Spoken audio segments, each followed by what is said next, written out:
Hello students, ધોરણ 12 આંકડાશાસ્ત્ર ભાગ 1 પ્રકરણ 4 સામાયિક શ્રેણી, અંગ્રેજીમાં આપણે એને ટાઈમ સિરીઝના નામેથી ઓળખીએ છીએ. તો આ પ્રકરણમાં આપણે સામાયિક શ્રેણીનો અર્થ, એની વ્યાખ્યા, એનું મહત્ત્વ, એનો ઉપયોગ કઈ જગ્યાએ થાય છે અને એ શ્રેણીના ઘટકો એની વિશે જોશું. ત્યારબાદ વલણ માપવાની રીત, એમાં સૌથી પહેલી આલેખની રીત, ન્યૂનતમ વર્ગની રીત અને ચલિત સરેરાશની રીત, આ 3 વિશે અભ્યાસ કરવાનો છે.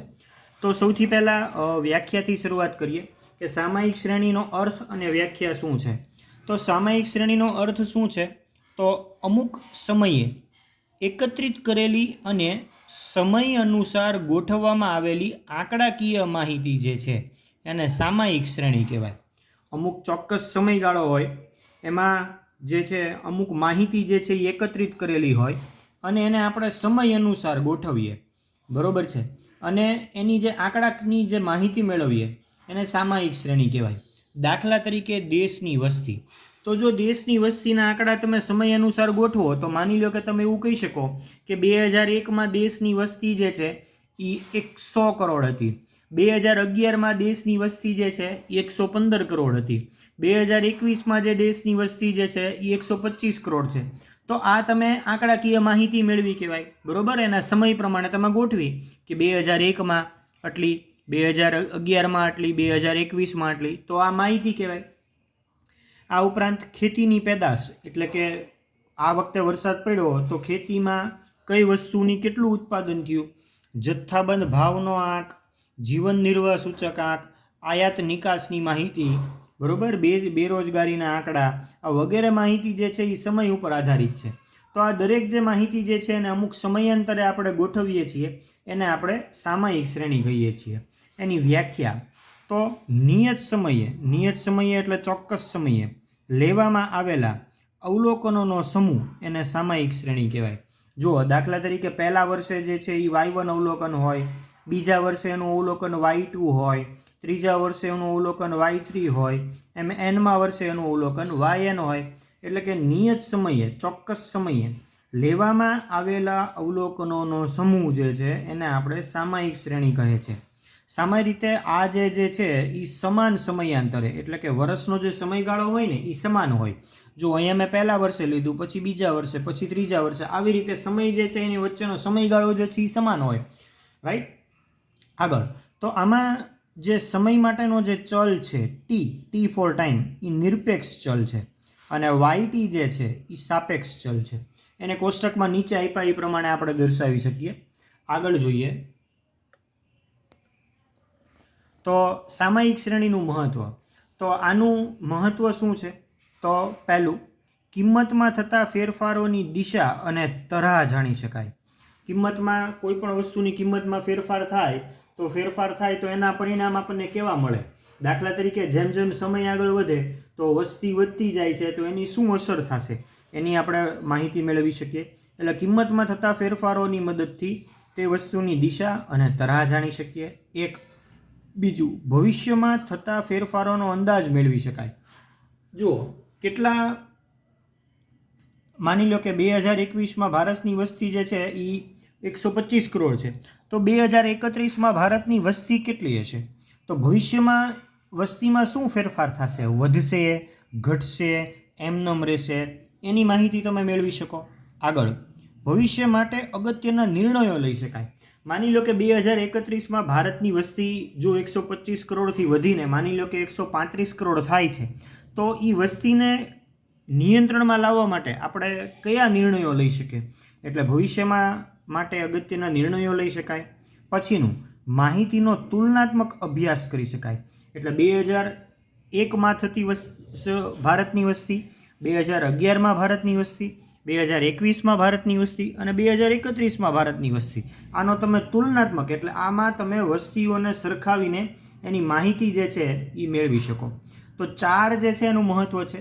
પહેલું, કોઈ પણ વસ્તુની કિંમતમાં થતો ફેરફારની દિશા અને એની તરાહ તમે જાણી શકો છો. બીજું, ભવિષ્યમાં થતા ફેરફારનો અંદાજ તમે મેળવી શકો છો. ત્રીજું, ભવિષ્ય માટે તમે અગત્યના નિર્ણયો લઈ શકો છો. ચોથું, જે માહિતી મેળવીએ છીએ એનો તુલનાત્મક અભ્યાસ કરી શકીએ છીએ. આગળ, આનો ઉપયોગ ક્યાં થાય? તો જો આનો ઉપયોગ ભૂતકાળની પરિસ્થિતિ પરથી ચલનો પ્રકાર અને માપ જાણવા 1, બીજું ચલની ભવિષ્યની કિંમતનું અનુમાન કરવા 2, ભવિષ્ય માટે યોગ્ય નિર્ણય લેવા 3, તુલનાત્મક એટલે સરખામણી કરીને અભ્યાસ કરવા માટે 4, અને અનુમાનિત કિંમતો અને વર્તમાન કિંમતો એટલે તમે જે કિંમતનું અનુમાન લગાડો છો એ અનુમાનિત કિંમત અને વર્તમાન કિંમત એટલે હાલમાં જે કિંમત હોય એની વચ્ચેનો તુલના કરી તેમના તફાવતના કારણો શોધવા માટે. તો આ જે છે એના ઉપયોગો છે. હા, હવે આ જે છે એ પૂછાય છે સમકાલીન શ્રેણીના ઘટકો. હવે જો એમાં સૌથી પહેલું જે છે એ દીર્ઘકાલીન ઘટકો છે. કુલ જે છે એ સામયિક શ્રેણીના 4 ઘટકો છે. એમાંનું પહેલું જે છે એ દીર્ઘકાલીન ઘટક.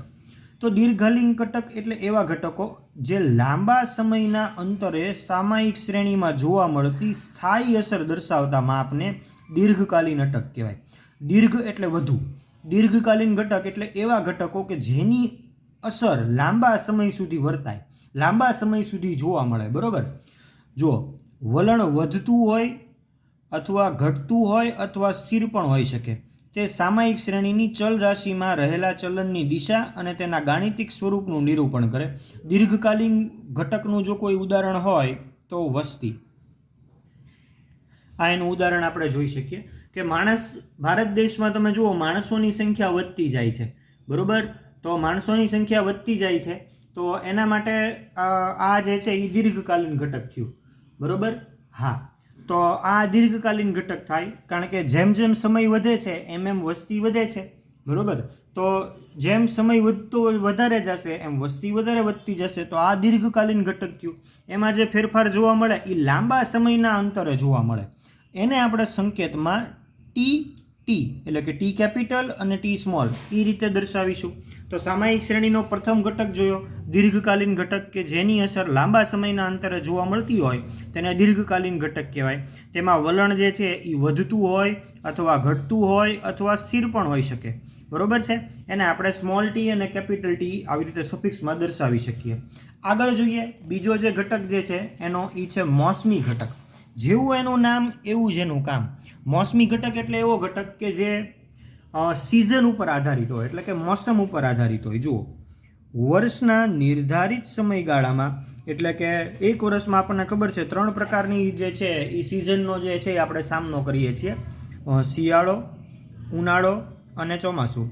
તો આ સામયિક શ્રેણીના કારણે એટલે કે આ શિયાળાની અસર, ઉનાળાની અસર કે ચોમાસાની અસરના કારણે જે ફેરફાર થાય, બરોબર, આવા ફેરફાર જે છે એ ટૂંકા ગાળાના હોય કારણ કે એ જે તે સિઝન ઉપર જ આધારિત હોય. દાખલા તરીકે તમે જુઓ ઉનાળાની સિઝન આવે, તમને એક ઉદાહરણ આપું તો ઉનાળાની સિઝન દરમિયાન તમે જુઓ કોલ્ડ ડ્રિંકનું એટલે કે ઠંડા પીણા જે છે એનું વેચાણ વધી જાય. બરોબર. પછી ઉનાળાની સિઝન દરમિયાન તમે જોવા જાઓ તો એસી જે છે એના વેચાણમાં વધારો થાય. શિયાળાની સિઝનમાં જો તમે જોવા જાઓ તો ગરમ કપડાં એટલે કે હાથના મોજા, પગના મોજા, સ્વેટર, જેકેટ વગેરેનું ઉત્પાદન વધે. ચોમાસામાં જો તમે જોવા જાઓ તો રેઇનકોટ જે છે, છત્રી જે છે એનું વેચાણ વધે. બરોબર. તો આ બધા જે છે એ મોસમી ઘટક છે એટલે મોસમના કારણે એમાં અમુક વસ્તુઓમાં જે છે એ ફેરફાર થાય. તો આ જે ફેરફાર છે એને આપણે મોસમી ઘટક તરીકે ઓળખીએ છીએ. ઇંગ્લિશમાં એને કહેવાય છે સિઝન, એટલે આપણે એને ST વડે દર્શાવીએ છીએ. તો આ મોસમી ઘટકનો ફેરફાર થયો જે સમય ઉપર આધારિત છે. ત્રીજો જે છે એ છે ચક્રીય ઘટક. જુઓ, તેજી મંદી. તમે જુઓ ધંધો જે છે તો દરેક વખતે ધંધામાં જે છે એ મંદી નથી હોતી કે દરેક વખતે કોઈ પણ ધંધામાં જે છે એ તેજી નથી હોતી. તો તેજી મંદી, વ્યાપારી ચક્રો કે ધંધાકીય ચક્રોને કારણે સામયિક શ્રેણીની ચલરાશિમાં થતી વધઘટને ચક્રીય વધઘટ કહેવાય. ચક્રીય વધઘટ એટલે કે તેજી હોય પછી મંદી આવે અને મંદી હોય પછી તેજી આવે. જુઓ, આ બે વારાફરતી આવ્યા જ કરે. કોઈ પણ ધંધો હોય, કોઈ પણ વેપાર હોય તો આ જે ઘટક જે છે એ ફર્યા કરે એટલે તેજીમાંથી મંદીમાં જાય, મંદીમાંથી તેજીમાં જાય એટલે એમાં જ આવે એટલે એને ચક્રીય ઘટક કહેવાય. તેને આપણે સંકેતમાં C સફિક્સમાં T વડે દર્શાવીએ છીએ. આ જે છે ચક્રીય ઘટકનો સમયગાળો છે એ 2 થી 10 વર્ષનો હોય છે અને એને CT વડે આપણે દર્શાવીએ છીએ.